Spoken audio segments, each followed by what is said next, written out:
Uy, mga ka-Build Smart! Magkano na ang naipundar mo para sa pangarap mong bahay? 1 milyon? 2 milyon? O baka pinag-ipunan mo pa yan ng 10 taon bilang isang OFW? Pero paano kung sabihin ko sa'yo na isang pagkakamali lang, pwedeng mawala ang lahat ng yan na parang bula? At ang pagkakamaling yon ay ang pagbabayad ng walang resibo. Marami sa ating mga Pinoy homeowners, lalo na yung mga nasa abroad, ang nagbabayad ng cash sa kanilang kontraktor. Ang katwiran? Para mas madali, para mabilis, o tiwala naman ako sa kanya kaibigan ko yan. Pero ang tiwalang yan, kapag nasira, ang sakit sa bulsa at sa puso. Isipin mo to, pagkatapos mong magbayad ng malaking halaga, biglang may nakita kang bitak sa pader.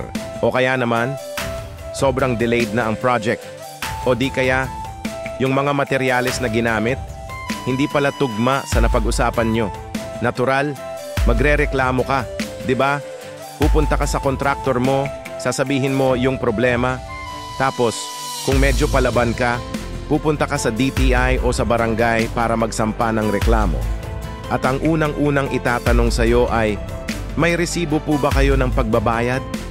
At kapag ang sagot mo ay, wala po, cash ko binigay para ka na ring nagsabing, wala po akong laban. Ito ang masakit na katotohanan, mga ka-Build Smart. Kapag wala kang resibo o anumang proof of payment, para ka lang nag-donate sa kontraktor mo. Yes, donation.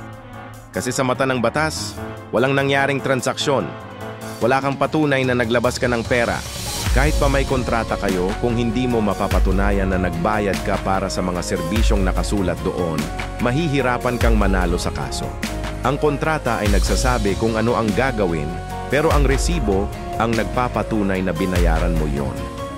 Gets mo ba ang koneksyon? Kaya napakaraming Pinoy, lalo na mga OFW, ang nauubusan ng ipon. Umuuwi sila sa Pilipinas, excited makita ang bahay, tapos ang bubungad sa kanila, project na hindi tapos at contractor na hindi na makontak. Ang pera, ubos na.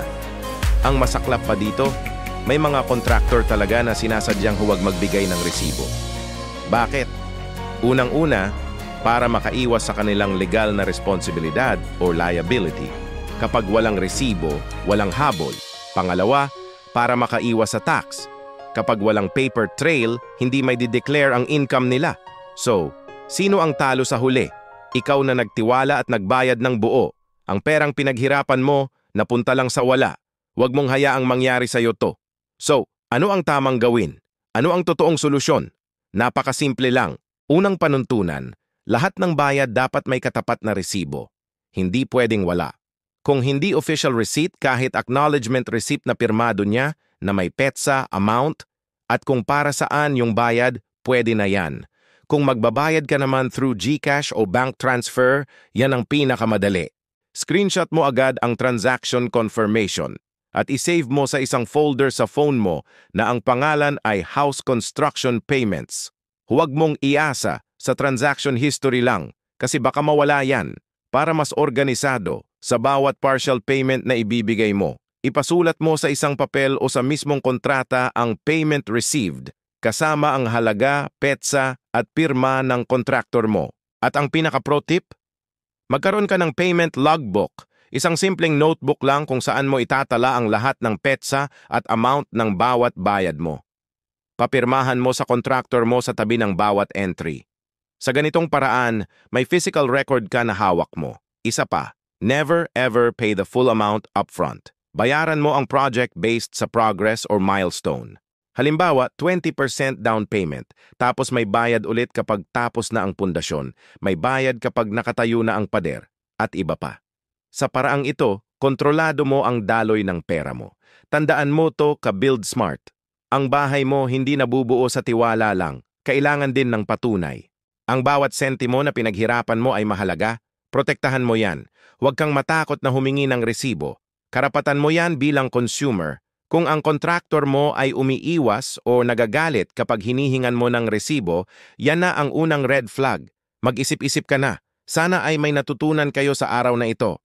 Ang layunin natin sa Build Smart Global ay bigyan kayo ng kaalaman para makapagpatayo kayo ng bahay ng matalino at walang sakit ng ulo. Kung ayaw mong mawala ng karapatan dahil lang sa wala kang resibo, i-follow at subscribe mo na ang aming channel para sa mas marami pang tips. I-click mo na rin yung notification bell para updated ka palagi.